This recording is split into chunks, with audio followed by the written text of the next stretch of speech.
Black Cat Lounge is sponsored by Beacon, a home for those who have a passion for filmmaking and the unusual. The Haunted Hinsdale House. Those who walk there do not walk alone.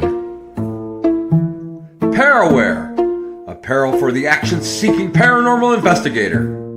Dragonfly art and soul for all of your magical, metaphysical, and spiritual needs. Mystery Control, your go-to feed for science, magic, true crime, the paranormal, and so much more. Niagara, one of the top rated destinations in Western New York. The Black Cat Lounge is part of the Paraflix Entertainment Network.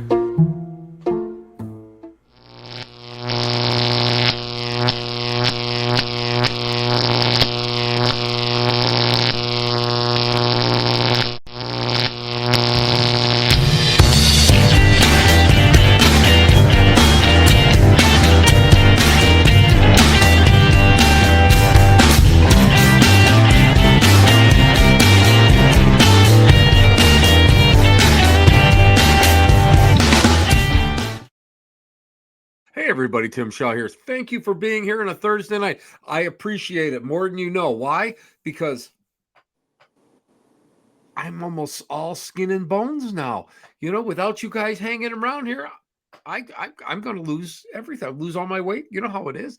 Anyway, guys, it's so great to be able to have you guys back tonight.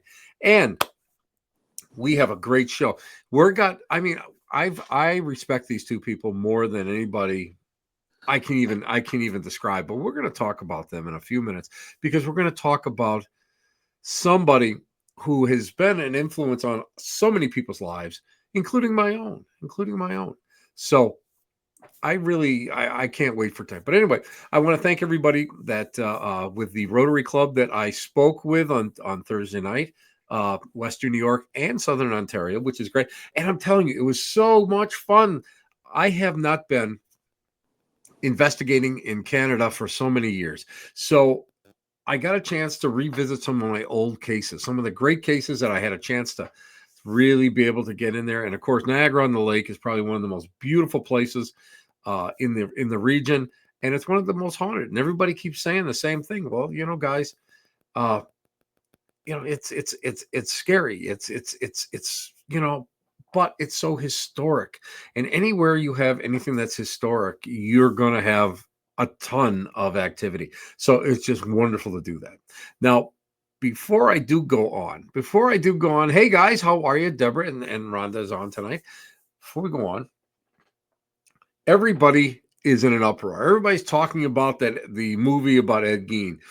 If you don't know who Ed Gein is, you must be living underneath a rock, because Ed Gein was a famous, how can I describe him? He used to like to dig up women's corpses and skin them, and he made a skin suit.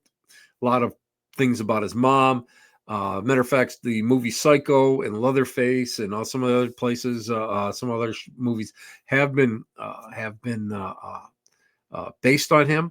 And as a matter of fact, I actually have... see, when he was really captured and they arrested him and they put him in the asylum, all of a sudden they were going to go and auction the house out. And the day before it was going up for auction, it burned to the ground. Now, nobody has ever said if it was arson. It was widely suspected to be arson. But I had worked with a couple people in production, and they got me a small vial of the actual dirt that is now what's left of the Ed Gein's farmhouse, the house of horror, where he made leather things out of skin, and nice cranial bowl, and some bone handles for your knife and fork. Listen, different strokes for different folks, but not my type of cup of tea. But anyway, in honor of Ed Gein, and of course Halloween, and people, I brought this out a little bit earlier, but people wanted to see it again. Here it is, my official back my back skin. That's the way it should be going. Ouija board. My Ed Gein Ouija board. Isn't it great? Isn't it great? It's kind of like icky feeling. It really is. It kind of does feel like skin. It's almost like a leather-like thing. It's actually made out of latex, and this was part of uh, a haunted house. It was on board the USS Edson in Bay City, Michigan, and this is something that I love. And when they rebuilt it and they did some new stuff, they were going to throw it out. And a good friend, Joe Gifford, got a hold of it and said, geez, I know somebody that might be interested in it. And yeah, I am. So it's in my collection. Isn't it great? I do definitely have to go and I have to put it in a frame and I have to mount it and put it up on the wall, where it's really kind of important. It's something that is just so much fun to have. And you guys know how I love unusual things. Speaking about unusual things, I have two great guests today. And we're not going to say that they're unusual because I love both of them. I do. I love them so much. But you know what? I respect them. And the reason being is the fact that they've preserved a great deal of the mythology and the history through objects that we associate with magic and the occult. The problem is so much of this stuff gets kind of buried or tossed out, and people really go and they don't know what they have. And they were able to go and save a collection and put it on display again. The person who owned this was someone who I've just had, and you guys have heard me talk about him. And in almost all of my lectures and talks, I always mention the late Raymond Buckland. I knew Ray during the Lilydale years, when he was an older gentleman, but his life is just so fascinating.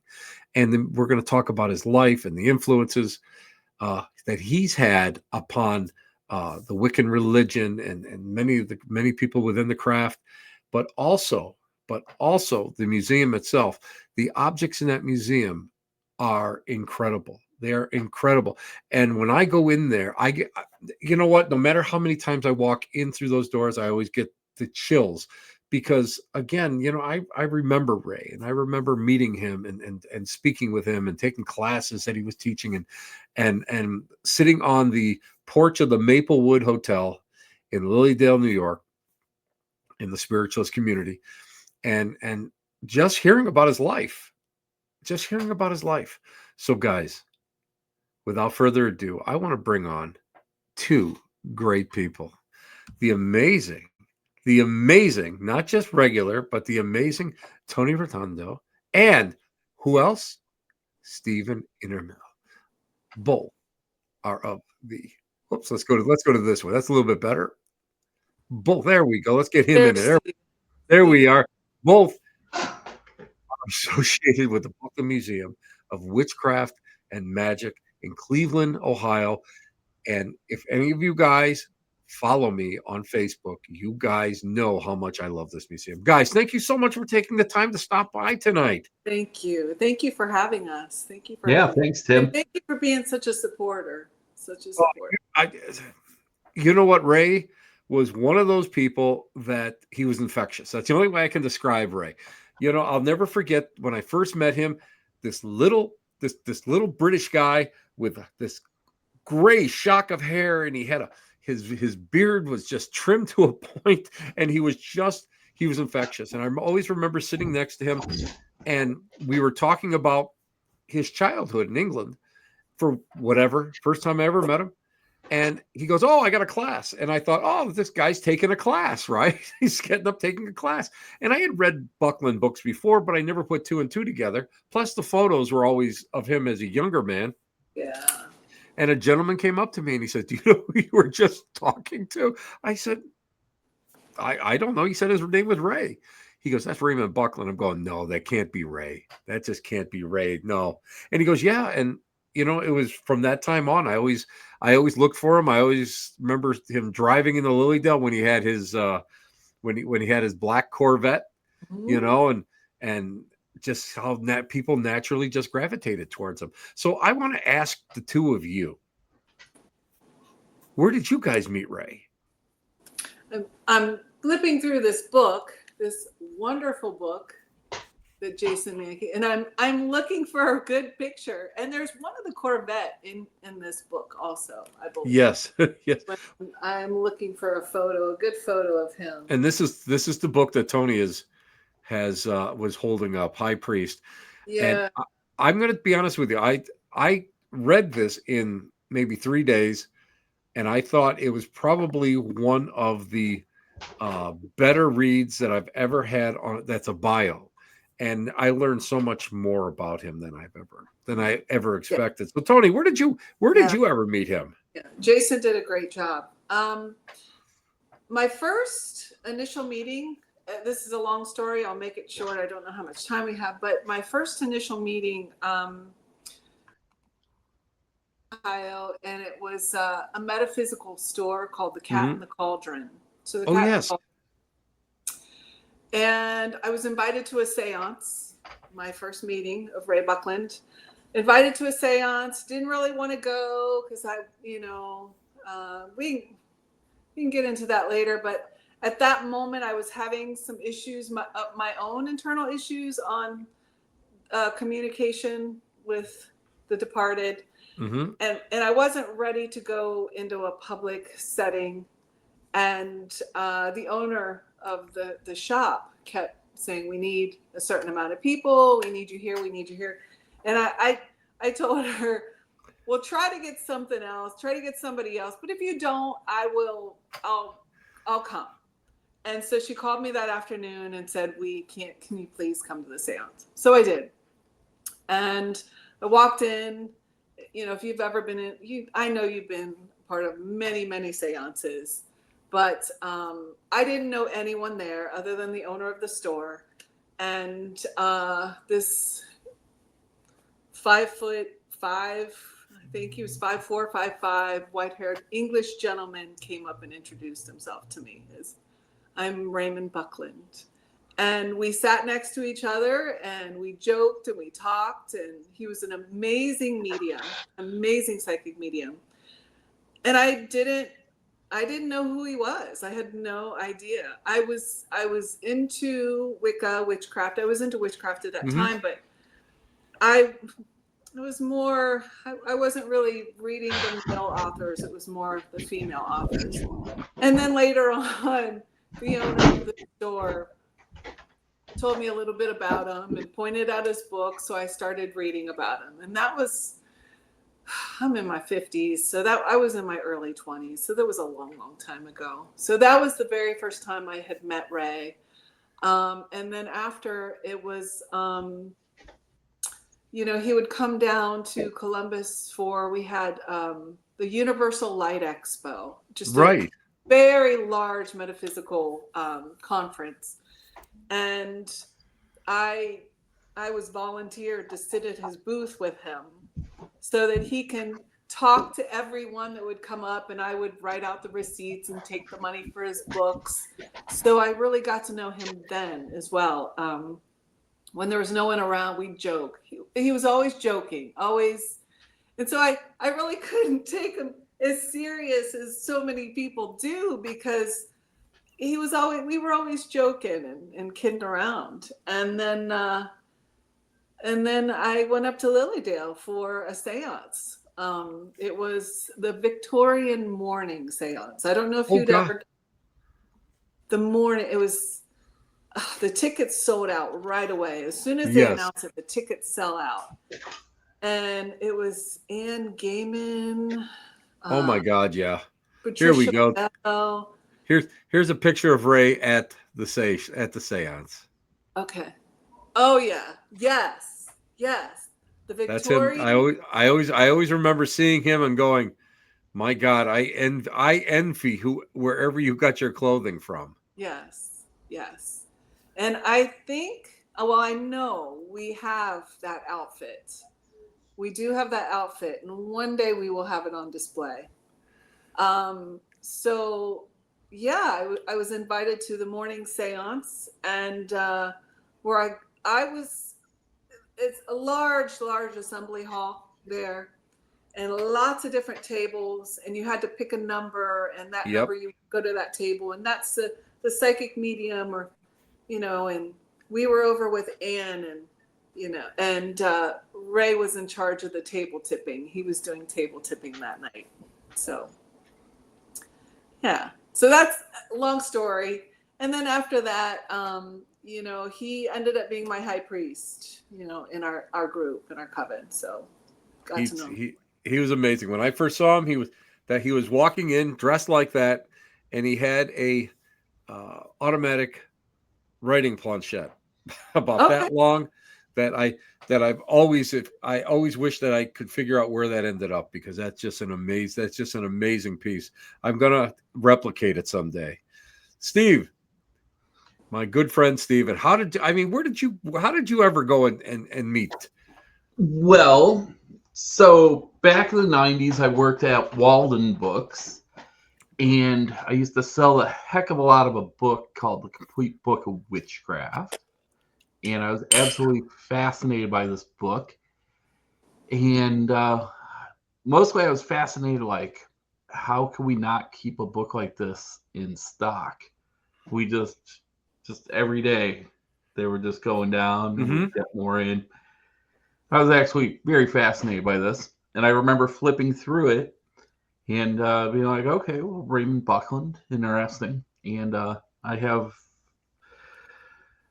I got that book, and that was part of my general occult studies at the time.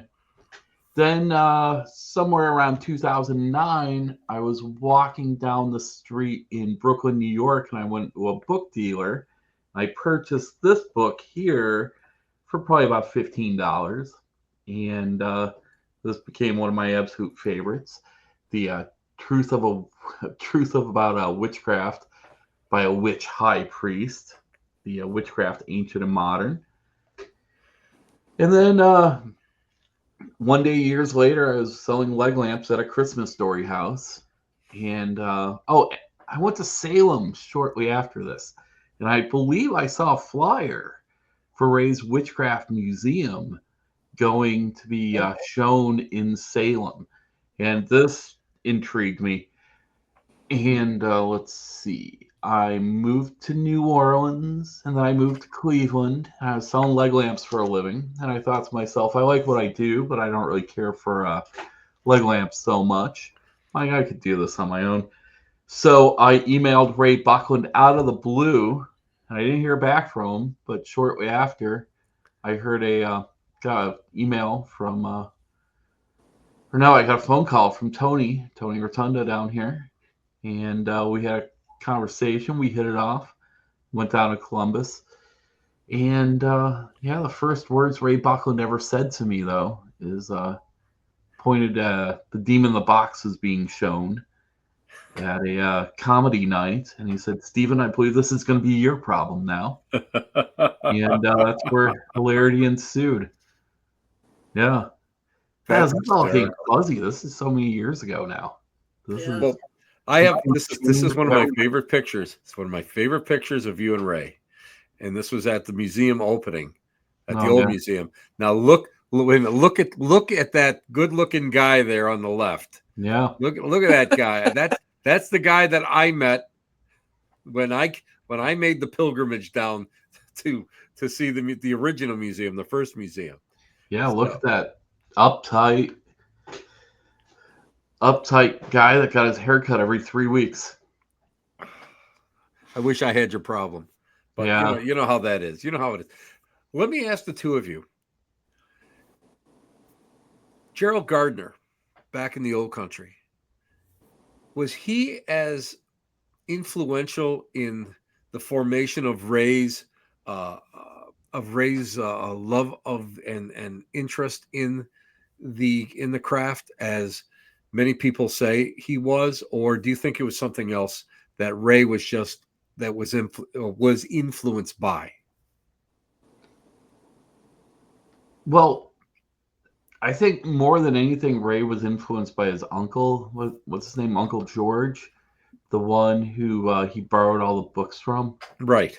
But I mean, if you look at pictures of Gardner towards the end, and you look at pictures of Ray towards the end, you could tell that even towards the end, Ray really,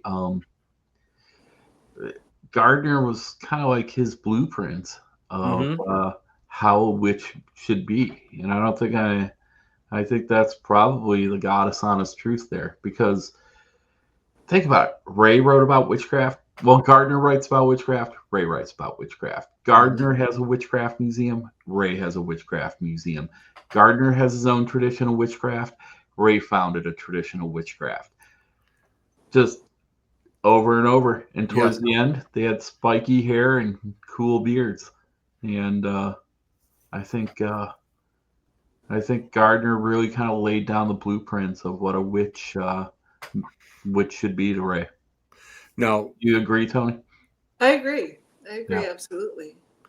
One of the big go ahead, Tony. I'm sorry. No, Gerald was a huge inspiration to Ray. Now, one of the big things that I always remember before I even read the latest bio on him, I remember him telling me some really interesting stories about the early days, especially when he came here and he was outed. Now, I think people nowadays, if somebody says to you, well, I'm a pagan, I'm a follower of this or that, it's not as shocking as it was back in the 50s and 60s.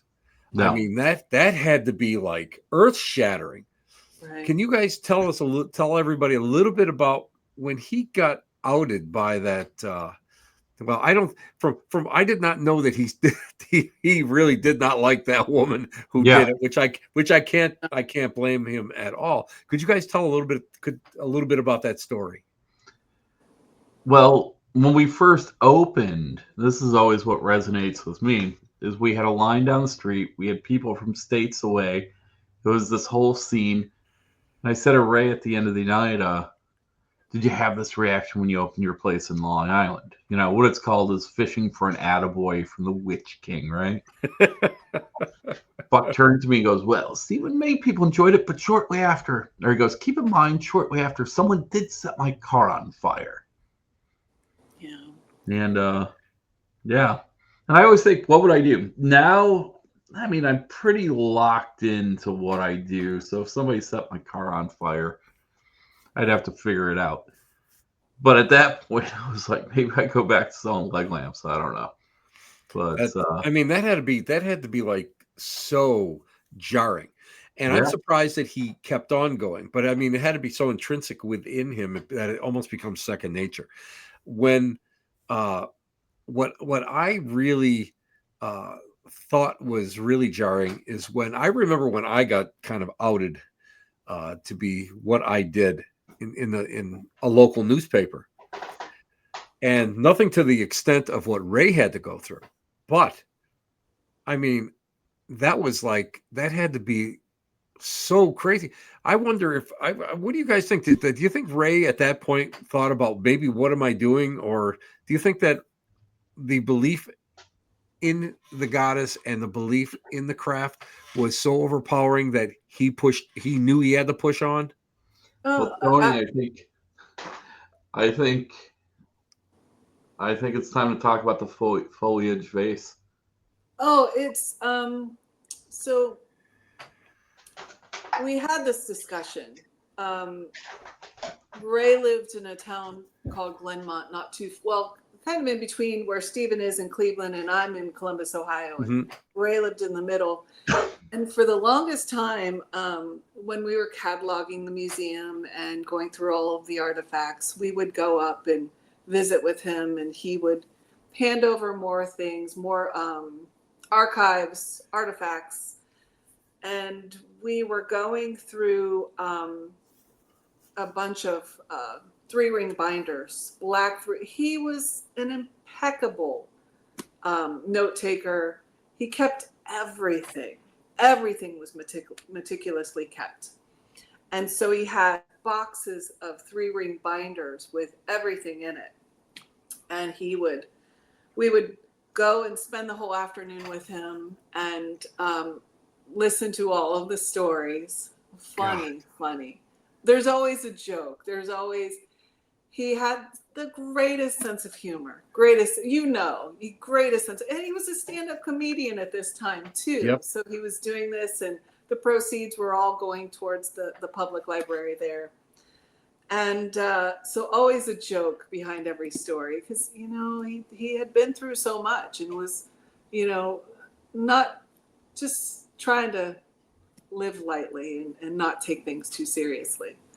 But there was one time, and it's in the book. I don't know if you read it or not, but we were flipping through 3-ring binders, and he was telling us a story on each page, and he would say things like, "Oh, I remember this. We got this from a church. You know, it was a chalice cup, and we got this from a funeral home." And he'd have a story about it and a laugh.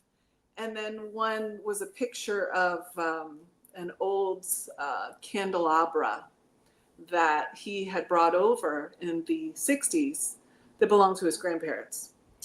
And, you know, each time he'd ask, we would say, yes, we still have that. That's there. You know, it came back, because a lot of these items came back from New Orleans. The collection was down in New Orleans for a long time, and we brought it back to Columbus.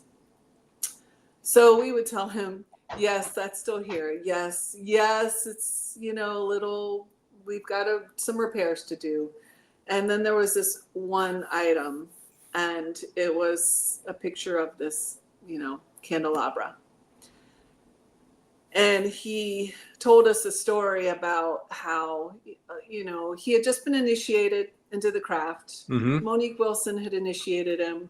He was dealing with being outed, and, you know, he had young children and a wife. Right. He was trying to support everybody, but he was also getting, you know, being forced to carry on this, you know, Gerald's legacy here, the Gardnerian tradition of Wicca.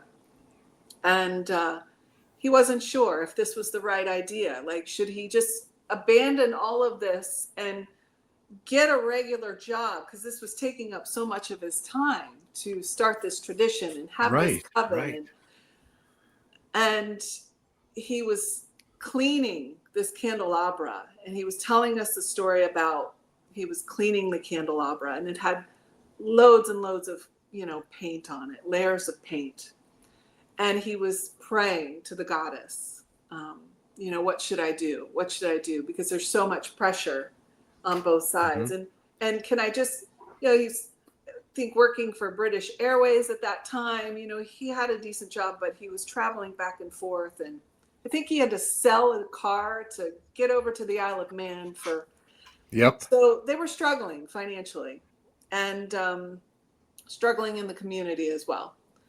And so he is cleaning this candelabra, and he's, you know, taking off these layers of paint and praying to the goddess and asking her, what do I do? You know, am I making the right move? You know, please help me. Please help me.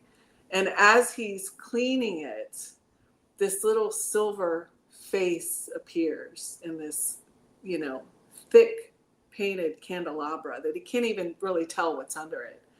And he's cleaning it more and more as he's praying to the goddess.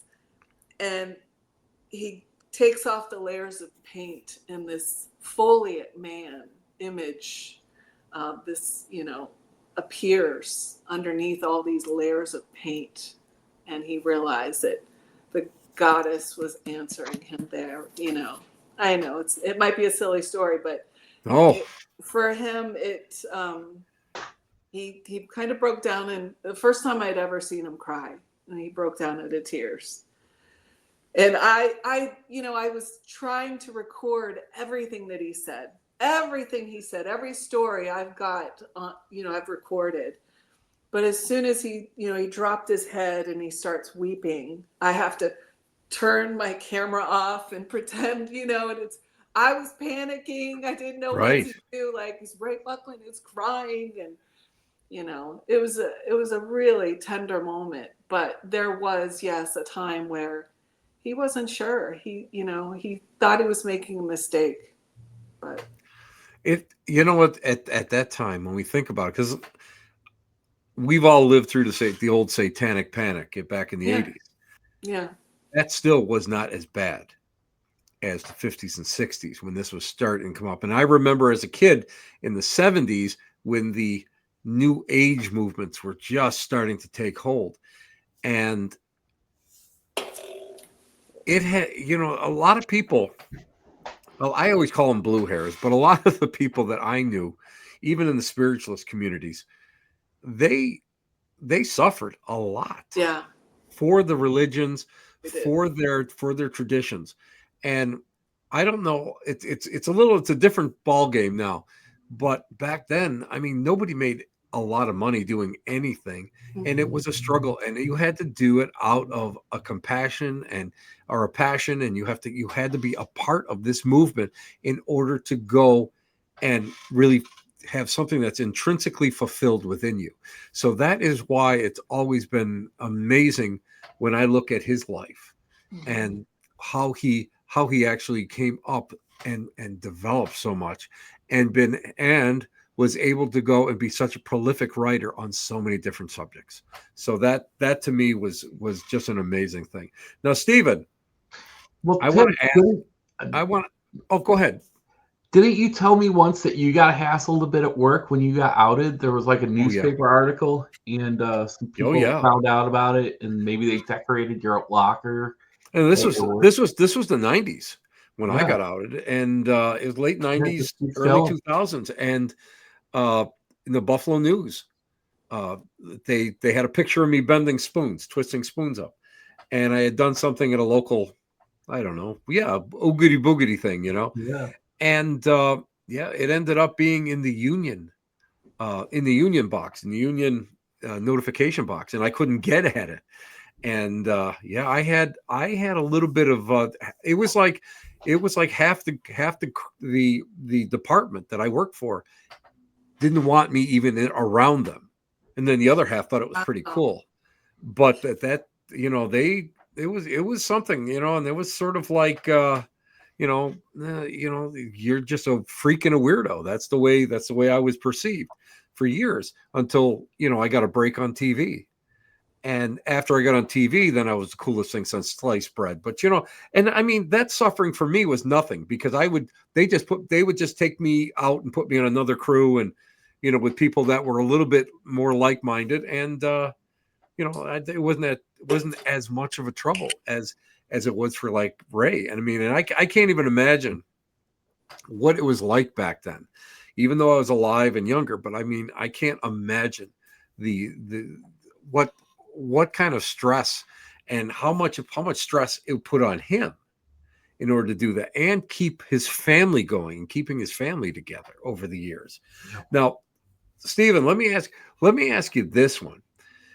When we talk about Ray, we often miss the idea that he was so prolific when he was writing so much. Why do you think that he felt so compelled to keep writing? I know it was a monetary thing too, but do you feel that it was something that it was so intrinsic within him to be able to go and put this information out? Because I mean, in all honesty, when you start looking at like books from the time periods that he wrote, his main books, Wicca for One and all that, there was nothing else out there like it, actually. I mean, you had Scott Cunningham was there too, but Ray actually was able to go and expose new generations to things that nobody had ever really thought about here.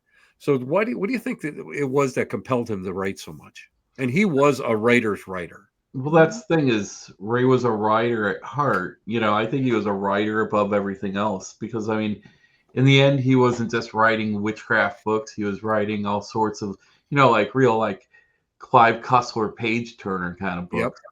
Yep. So I think he just loved the act of creation, and, Ray was, a magician, as in like the occult sense, in the beginning was the word. So, yes. Writing tends to really resonate with a certain type of magician, right? This idea of creating a world around him. So there's that. Plus, he was a good writer. And if you're a good writer, why stop? Right. It's true. It's also, true. I mean, I sell a lot of books. Not all books are written as well as Ray Buckland's books are. Agreed. So Agreed. I imagine that he probably just thought that, there needed to be some more explorations out there on the material. And, I'm not trying to put words in Ray's mouth, but I'm assuming that he probably was taking a look at what was going on and thought that there was room for what he had to say about the material. Plus, didn't he have like a home study course too? Oh, yeah. Yeah, that was kind of groundbreaking. It was his correspondence course for CX Wicca. But that's why he wrote the complete book of Witchcraft, because it gets really, really tiresome grading people's papers all the time. Oh, it's brutal. It's brutal. Good. Because I know I had to go through the Morris Pratt School of Continuing Spiritualist Education, and that's exactly what everybody complained about, because you had to go and you had to do all your lessons, your homework, send it out. Back then, you had to send it out, and somebody would have to sit there and actually read everything and grade it and then send it back. Well, that had to be like person to be able to put something in an envelope and mail it out. Yeah, not everybody can do that. When you think about, because I'm thinking about how old I am now, and I think about what I had to do. I can't imagine at that time. And he was popular. It wasn't like people, he got like 5 students. He had a lot of students coming and sending him stuff, and he'd have to read every single one. That was like a Herculean task. Yeah, I can't keep track of who's who. Yeah, that had to be insane. My friend Michael used to have a correspondence course. He'd see ads for the back of Fate magazine, the Monastery of Seven Rays. Mm-hmm. And there was a whole to-do with that where you had to write somebody in Ecuador, and then the person in Ecuador would send it to Michael. He'd grade them, send them to Ecuador. They would send them back to the person, because it needed like an exotic locale, right? Right. So it couldn't just be to a guy's P.O. box in Chicago. I always just think, wow, what a... Well, it had again. What a non-linear route. But I mean, back then, that's the way things were done, and we all know that. Yeah. Guys, let me ask you another question here. I always considered Ray a Renaissance man. He really was. Can you guys talk just a little bit about when he would? I always call it Ray went Hollywood. When he was out, when he was working and he was writing and he knew different people. That to me was fascinating, because what's interesting to me is how he kept the craft going, and he was working so hard with it, yet he was evolving as a person. Could you guys talk a little bit about that time period? Okay, so I'm trying to look up something really quick here. It is a SoundCloud thing that we have. I wonder if I can find it. It's the Buckland Museum SoundCloud. I ripped audio. Okay, here we go. I'm going to play this. Maybe y'all can hear it. Okay. Hope so. Okay.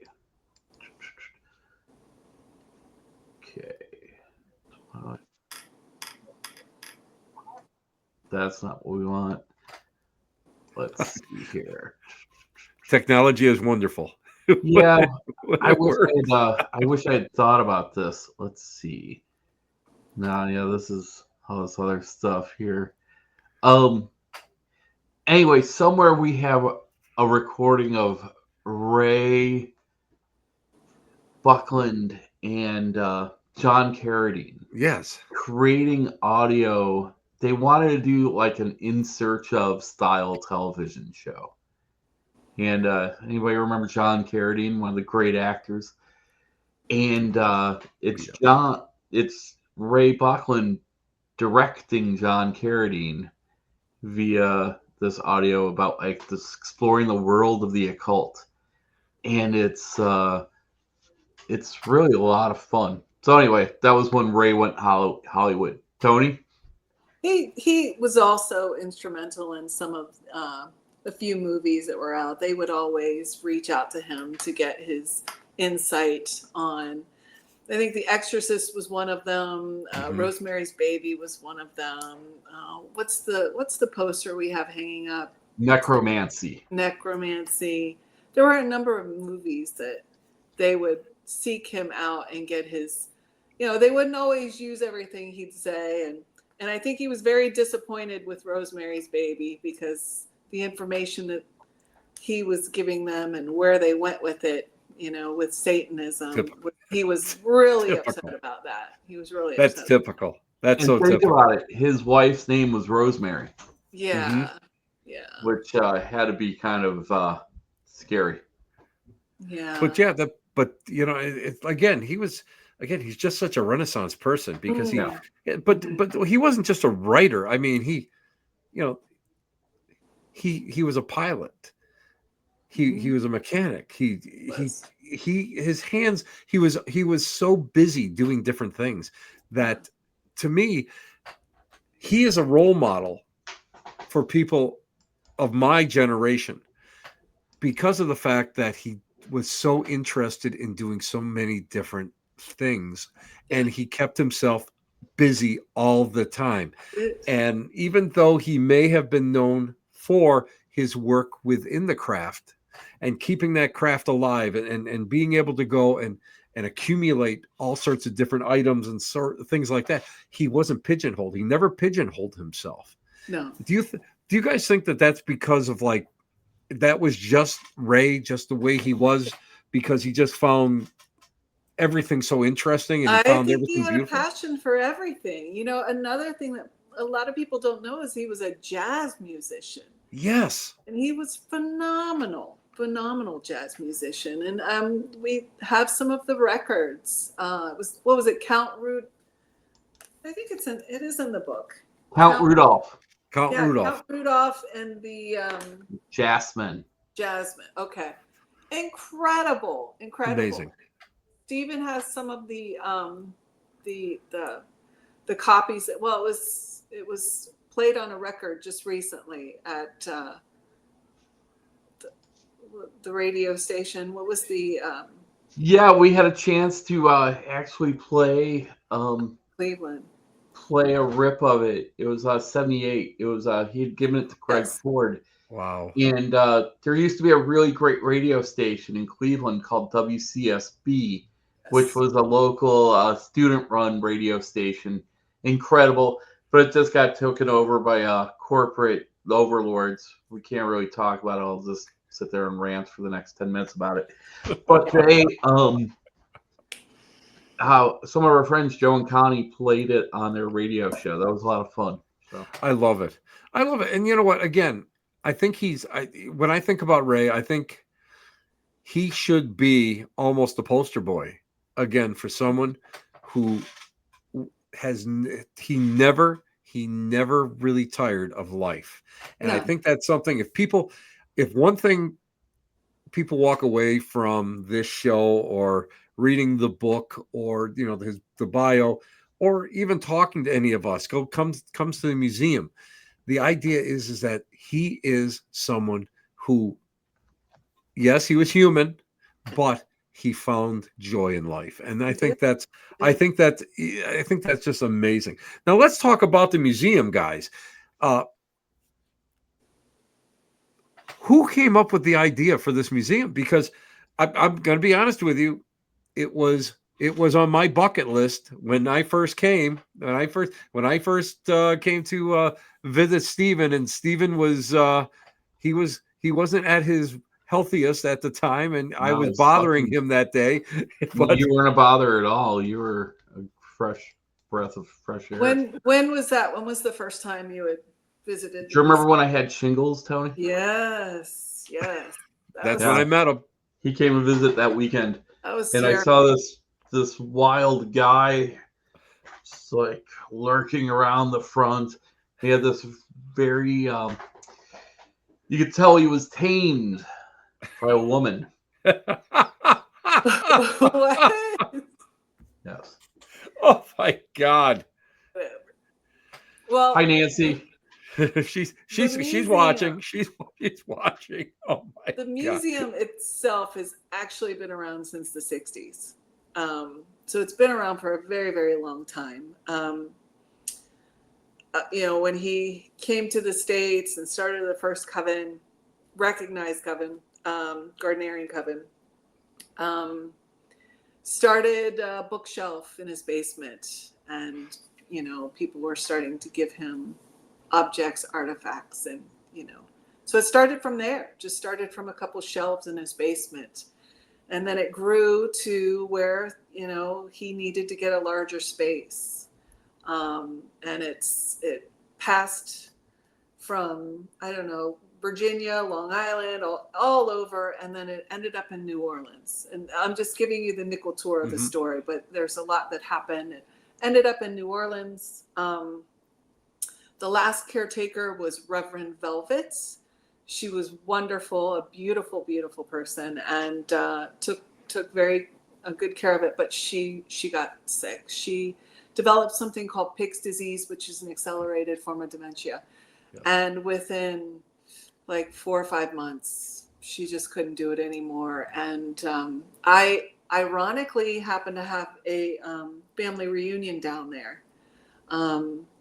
And Ray told me this was going on. And so I just got a one-way ticket down there, told him that I would bring his museum back up to them because, the Reverend Velvet's husband couldn't take care of it.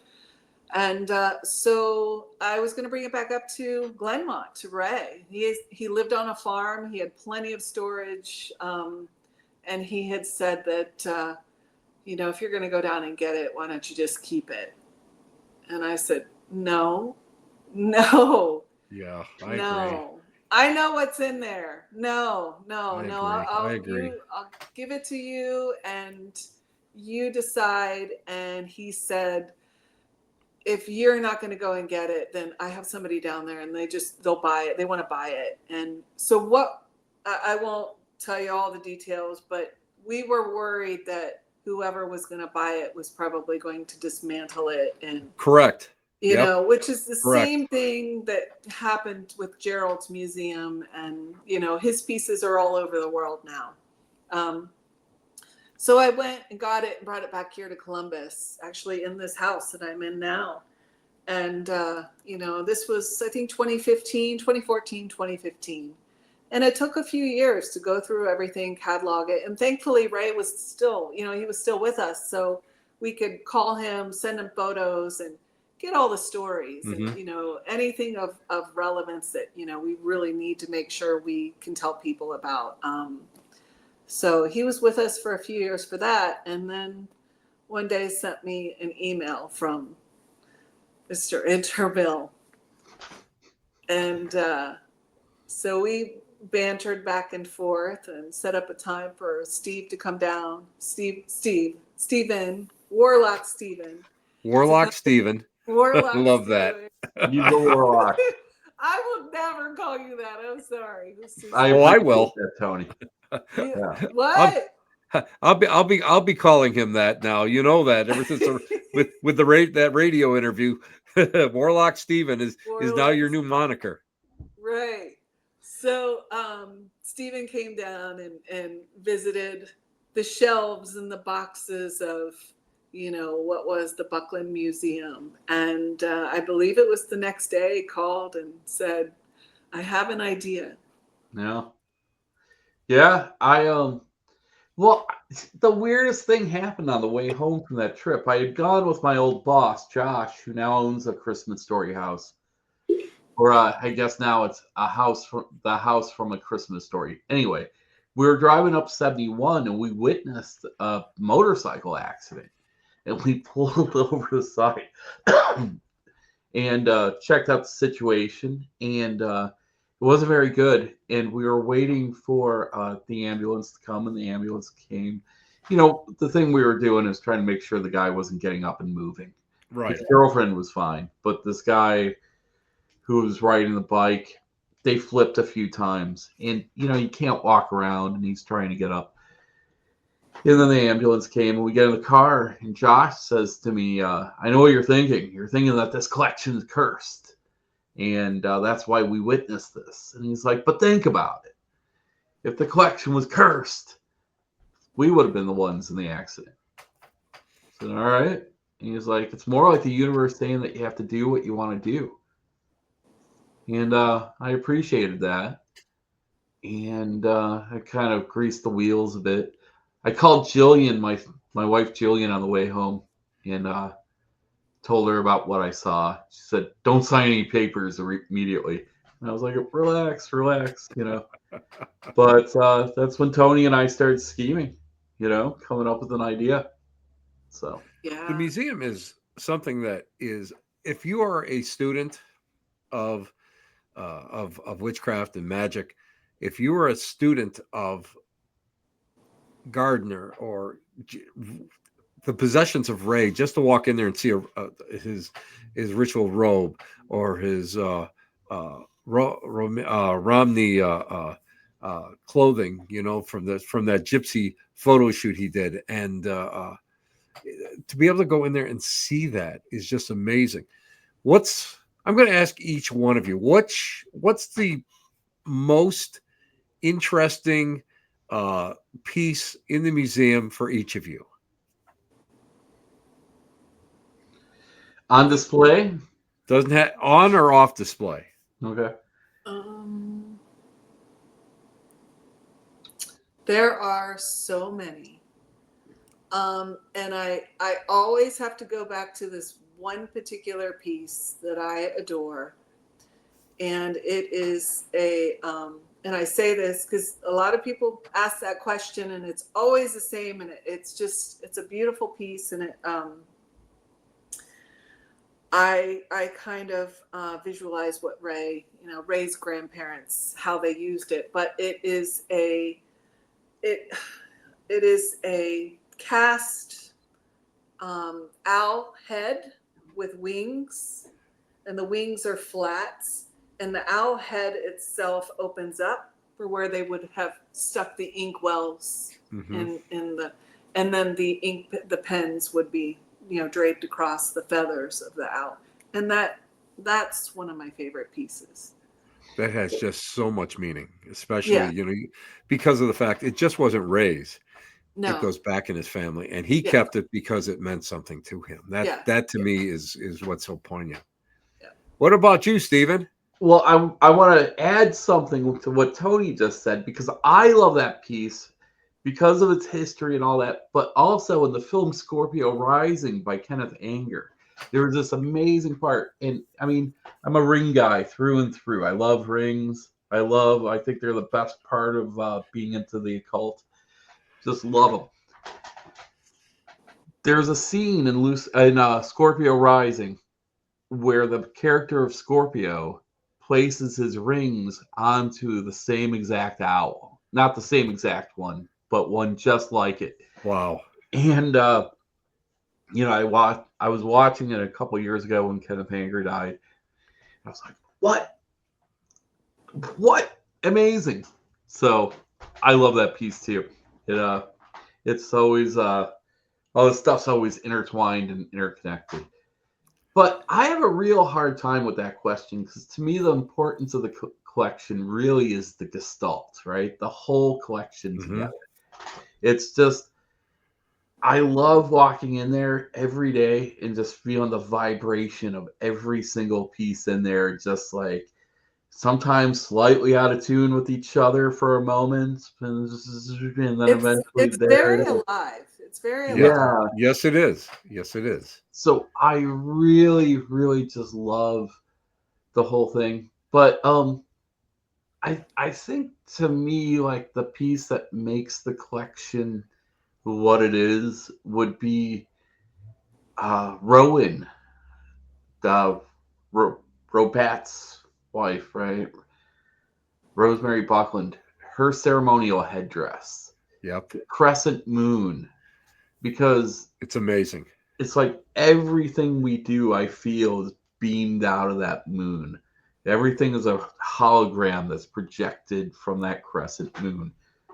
And to me, that is like definitely the spirit of the collection.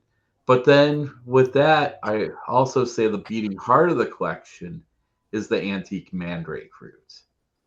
And Oh there's yeah. a couple reasons why I love that the Oh most. yeah. Because most of the things that we had were things that were used by like modern day practitioners. But this is something that goes back much older. Something that goes back to the cunning person at the edge of town. Yep. The person that you don't see. Because you're like, I don't know. My mom told me to stay away from there, right?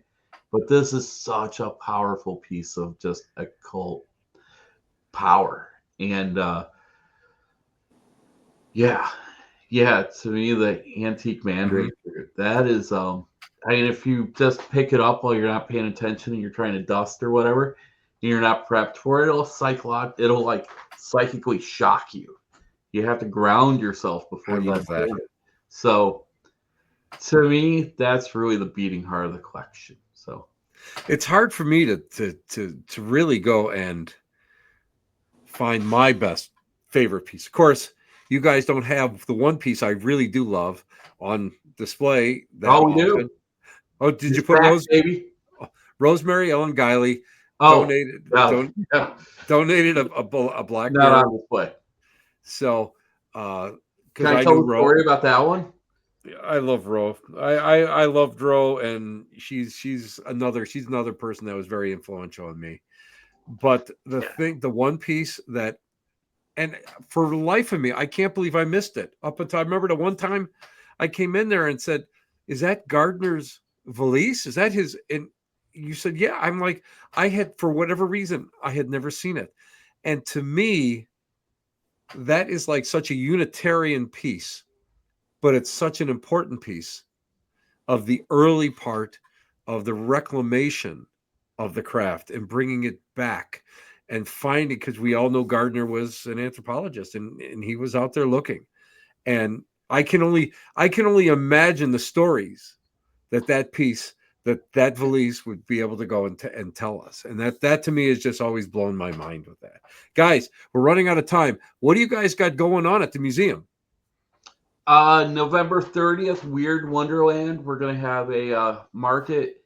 It's going to be at the Foundry in Opal, one of our favorite, there are like two favorite bars right by us. And other than that, just general witchcraft shenanigans. Just general witchcraft shenanigans. If anybody wants to know and find more information, bucklandmuseum.org. It is the place that you want to go. It'll have everything on there, all the information. And I got to tell you guys, the museum is probably one of my, it's so embedded within my psyche. And it's probably one of the places that I just love going. And every time I go there, it feels like just coming home. And I don't know why, or whatever reason, you show up, Tim. I just love coming in. And I think, and Tony, the reason why Steven likes me coming in is because I give the tours then. Oh yeah. Oh, nice. I give the tours. He goes, Tim, talk to this one over here. Talk to him. The next thing I know, I'm doing the tour, and he's got the next tour group coming in. Yeah. Tim's taken over a couple times for me. It's been really good. I love it. I'm telling you, I absolutely love it. I love every bit of it. And the museum is probably, again, it's so near and dear to my heart. Tim, I see in the comments, Frank Robert says, was great to see the museum. Can't wait to go back. I gotta say, the last time you came, the group that you came with, that was amazing. It's always so fun to have you there. You know what? There's comments? I haven't seen any comments. I guess I'm not. Yeah, they're on the one side. Okay. I will say that I had promised them for maybe 2 years to bring them to Cleveland and bring them to the museum. And I always talk so highly about the museum and to me what it meant. And finally the stars finally aligned all together, and we were able to have a little group road trip, and they loved every minute of it. They absolutely loved it. Well, when are you coming back to teach a class? We'll talk. Yeah, come see us this spring, Tim. We'll talk, because that Ouija class you gave was great. Well, you know what? I'm not gonna lie. I'm not gonna lie to you guys.